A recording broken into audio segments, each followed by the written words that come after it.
Fred Vasseur drops a bombshell that shakes Ferrari to its core. Hamilton and Leclerc are left in disbelief. Maranello is in crisis. And just before Austin, the truth about the SF-25 finally explodes. Fred Vasseur's statement didn't just shake Ferrari, it detonated it from within. His words were not a slip of the tongue, they were a calculated release. The truth, he could no longer hide behind corporate language or public relations spin. For months, Ferrari had been fighting ghosts. On paper, the SF-25 was an engineering evolution sleeker, lighter, more efficient. But on track, it behaved like two cars stitched into one. Stable in the simulator, erratic in reality. Every braking zone revealed a new flaw. Every corner exit a new imbalance. Drivers described it as possessed, a machine that refused to respond the same way twice. Inside Maranello, the confusion was suffocating. The engineers trusted their numbers. The drivers trusted their instincts. And both were right, which meant something, somewhere, was catastrophically wrong. Vasseur's confession was simple. The SF-25's aerodynamic concept was flawed from birth. Its entire performance philosophy revolved around ultra-low ride height, keeping the floor as close as possible to the track to maximize ground effect downforce. In theory, it was brilliant. In practice, it was chaos. The car's suspension couldn't sustain the pressure. Every time the car hit a bump or curb, the airflow under the floor collapsed, causing sudden loss of downforce. The plank beneath the chassis, the component that regulates minimum height, was wearing down faster than expected, a silent signal that the car was striking the asphalt too often. Ferrari's data had been accurate but incomplete. The sensors couldn't capture how violently the SF-25 reacted under real-world stress. What looked perfect in simulation turned unstable on asphalt. That's the hidden danger of modern Formula One engineering. Perfection on a screen means nothing if reality doesn't cooperate. Ferrari's obsession with theoretical precision blinded them to mechanical truth. Engineers had been chasing stability with data, adjusting ride heights by fractions of a millimeter, convinced they were closing the gap. But each change only exposed the same pattern: brake overheating, unpredictable tire wear, violent oscillations at high speed. They were trying to fix a philosophy, not a part. Vasseur's words made that painfully clear. You can't tune stability into a design that doesn't have it. It was an admission that Ferrari had built a car too extreme for its own structure, a race machine that collapses under the same forces it was designed to master. For the people inside Maranello, that truth landed like betrayal. Some felt relief, finally, an explanation for months of frustration. Others felt anger. Engineers who had warned about over-aggressive aero targets now felt vindicated. The aerodynamic department, led by Enrico Cardillo, found itself under fire from the chassis group, who accused them of forcing impossible design constraints. Meetings became interrogations. Every department head was suddenly on trial. The once proud Ferrari organization, famous for its secrecy and discipline, had turned on itself. Even Vasseur's allies began to question whether his honesty was brave or reckless. Because when a team principal admits publicly that the car is broken, every headline, every investor, every fan sees not leadership, but failure. The effect on the drivers was immediate and deeply personal. Lewis Hamilton, meticulous and composed, processed the revelation like a scientist confronted with bad data. For months, he'd been pushing through instability, adjusting brake bias mid-corner, experimenting with throttle maps just to keep the car on track. Now he knew why none of it worked. His first response, according to insiders, was pure disbelief. You can't drive confidence into something that doesn't have balance, he said quietly after hearing Vasseur's debrief. The truth vindicated him, but it also stung. For a driver who built his career on control, discovering that control was never possible cut deeper than any lost race. Charles Leclerc, meanwhile, reacted with emotion more than analysis. Ferrari is not just his team, it's his family, his dream, his purpose. Every lap in red is a piece of his identity. So when Vasseur admitted that the car's foundation was flawed, Leclerc didn't hear technical jargon, he heard heartbreak. We should have seen it sooner, he told his engineers. His frustration wasn't directed at Vasseur or his teammates, it was directed at the system. A system that had prioritized perfection over practicality.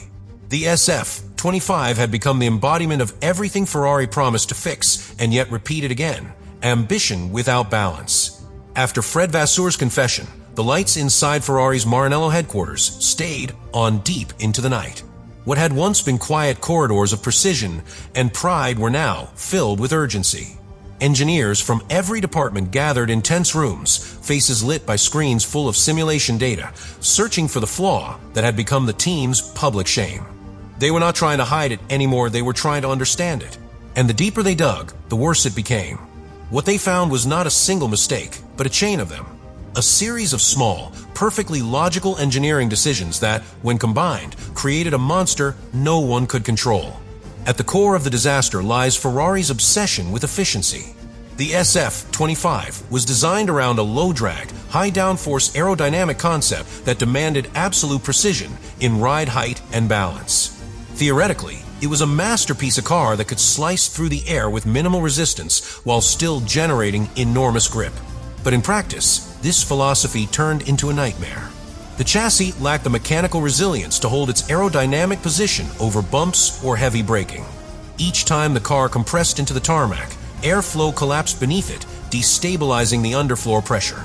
The result was violent oscillation porpoising in a new, more chaotic form. Ferrari had built a car so efficient that it destroyed its own efficiency. Inside the wind tunnel, the numbers told a different story. Ferrari's simulations showed perfect airflow at constant ride heights, but those models didn't replicate the real track conditions of circuits like Austin or Singapore. Real-world imperfections, curbs, wind changes, lateral load shifts were never captured. The SF-25 was, in essence, a car built for an ideal world that doesn't exist. That's why the problem eluded them for so long. The data looked flawless, the software agreed, and yet every race weekend, the car behaved like a riddle. The discovery that the flaw was systemic, a product of design philosophy, not execution, was both devastating and enlightening. It proved that even the most advanced technology can't replace human intuition. The human cost of that revelation has been immense. Ferrari's technical department, led by Enrico Cardillo, is now divided. Some engineers believe the team pushed too far into simulation dependence, trusting algorithms more than experience. Others blame upper management for setting impossible aerodynamic targets.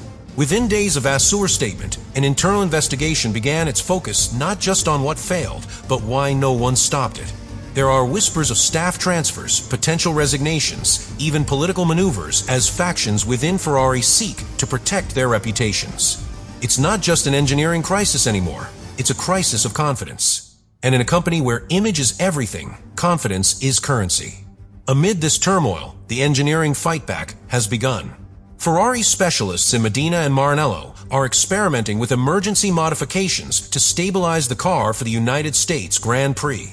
They've introduced revised front suspension mounts and modified internal dampers designed to soften the violent oscillations that destroy consistency under braking. The floor has been reprofiled around the diffuser edges to reduce airflow collapse when the car bottoms out. These are not full fixes under current FIA cost cap restrictions. Structural redesigns are impossible, but they represent Ferrari's resilience under pressure. The goal isn't victory, it's survival with dignity. Engineers call it engineering triage, stabilizing the patient long enough to make it through the weekend. For Hamilton and Leclerc, this phase of Ferrari's struggle has become personal. Hamilton has spent long nights with engineers in the simulator, dissecting telemetry to understand how to live with the car's imbalance rather than fight it. His experience at Mercedes, where data and intuition worked in harmony, has made him an unlikely anchor in Ferrari's storm. "We can't change the car, but we can change how we approach it," he reportedly told Vasseur. It's pure Hamilton calm amid chaos, pragmatic amid panic. Leclerc, on the other hand, has channeled his frustration into technical discipline. He's been working directly with performance engineers to adapt his braking technique, modifying his steering inputs to avoid triggering the car's aero collapses. Both men are proving that even in disaster, professionalism defines greatness. Yet despite their combined effort, Ferrari knows the limits of their technology. The SF-25's fundamental flaw cannot be erased, it can only be managed. Every lap is a balancing act between stability and speed, between bravery and survival. Austin, with its long straights, high-speed corners, and brutal surface changes, is perhaps the cruelest circuit for such a car. The engineers predict oscillations in Sector 1, thermal spikes in Sector 3, and unpredictable balance through Turn 11. The margin for error is microscopic. A fraction of a millimeter too low, and the car loses its airflow. Too high, and it loses grip. It's not racing its physics in slow motion. In the days that followed Vasseur's admission, Ferrari was no longer a team, it was a battlefield. Inside Maranello, the mood shifted from disbelief to confrontation. What had once been quiet frustration became open defiance. Department heads, engineers, and even senior strategists demanded explanations. Why did he say it? Became the question echoing through the corridors. For some, Vasseur's honesty was heroic finally. Someone had dared to break Ferrari's long-standing culture of denial. For others, it was an unforgivable betrayal. Ferrari's leadership had always protected its image like a religion, and Vasseur had just walked into the temple and set fire to the altar. The chain reaction was immediate. Within 24 hours of the interview, John Elkann, Ferrari's chairman, and CEO Benedetto Vigna convened an emergency summit at the Gestione Sportiva headquarters. What should have been a technical debrief turned into a political inquisition. Senior figures questioned Vasseur's judgment, accusing him of exposing the team's weaknesses publicly and damaging shareholder confidence ahead of the United States Grand Prix. Vasseur stood firm. Calm, almost surgical, he defended his decision. "You can't rebuild on lies," he told them. "The car is flawed, the structure is broken, and the drivers deserve the truth." It was a rare moment of raw defiance in a company known for hierarchy and silence. And in that instant, Vasseur stopped being just a manager, he became a revolutionary. But revolutions come at a cost. The internal fallout split Ferrari into two factions. On one side were the traditionalist engineers and executives who believed Ferrari's image mattered more than its mistakes. On the other were the reformists, led quietly by Vasseur and supported by a growing number of young engineers who had grown tired of bureaucracy. They wanted transparency, accountability, and freedom from corporate fear. For them, Vasseur's words weren't reckless, they were necessary. The truth, once spoken, could no longer be buried. The result was chaos cloaked in professionalism. Meetings filled with forced smiles, press releases polished to perfection, and a paddock bracing for drama. Ferrari looked composed on the outside, but inside, it was tearing itself apart. And then there were the drivers. Hamilton and Leclerc, two names, two generations, now united by the same truth. Both had heard Vasseur's words not as shock, but as confirmation. They'd felt the car's instability lap after lap, but hearing their team principals say it aloud changed everything. It wasn't just technical anymore, it was personal. For Hamilton, it was vindication. He had been questioned for months, critics saying he'd lost his edge, that the move to Ferrari had been sentimental, not strategic. Now he knew the truth. No driver on earth could tame a machine this inconsistent. "You can drive through physics," he told a mechanic after hearing Vasseur's remarks. His tone wasn't bitter, it was clear, almost cold. For a man defined by control, the discovery that control was impossible brought a strange calm. Leclerc, meanwhile, reacted with quiet fury. Ferrari wasn't just his team, it was his dream since childhood, his entire identity built on the idea of winning in red. To hear Vasseur, the man brought in to save Ferrari, publicly admit that the car was fundamentally broken felt like betrayal. But as the anger settled, something inside Leclerc changed. Those close to him describe a moment of transformation from frustration to focus. "If this is the truth," he told one engineer, "then let's fix it. Not next year. Now." His words carried weight. For the first time since joining the team, Leclerc wasn't waiting for Ferrari to lead, he was demanding it. Behind closed doors, Hamilton and Leclerc began to move in sync. What started as mutual respect turned into quiet alliance. Both drivers began coordinating their feedback, sharing technical insights directly between themselves before debriefs, ensuring their voices couldn't be divided. They started presenting unified feedback in engineering meetings, a subtle but powerful message that the drivers were now operating as one. For Ferrari's leadership, this was both a blessing and a threat. Two drivers united meant clarity of feedback, but it also meant leverage. No longer could Ferrari's internal politics play one driver's narrative against the other. Vasseur, aware of the shift, didn't stop it. In fact, he encouraged it.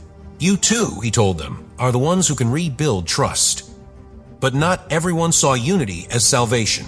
Matteo Tognanelli, head of track engineering, viewed Vasseur's approach as reckless and accused him of destabilizing the team. Their confrontation in Singapore was legendary.